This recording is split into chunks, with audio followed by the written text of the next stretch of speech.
Now that we're on the back end of the whole surf season and seeing a lot of close friends and family members be affected by surfing injury, I was wondering if there was peer-reviewed data that suggests certain parts of the body are more prone to injury than other parts of the body. And I was able to find a paper that was published this month in the archives of Dermatological Research by a group from the University of Miami, Miller School of Medicine, led by Ryan Scheinkman. And what they were able to do is pull a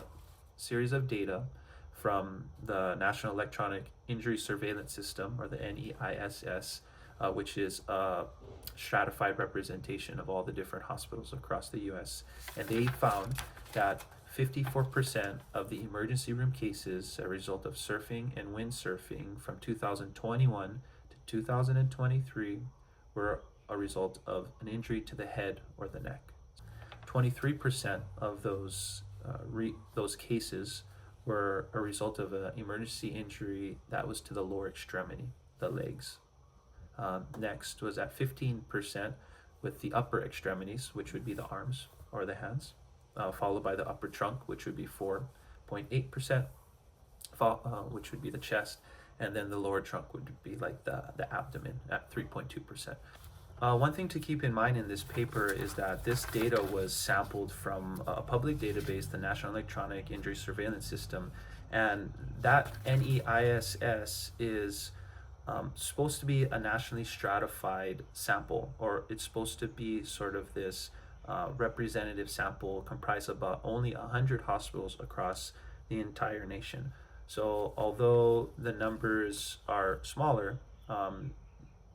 they're supposed to represent what's going on geographically across the entire US. I think that this is just something to keep in mind when we look at the data. This is reflective in the sample size. There were only 106 total emergency room visits identified and looked at for this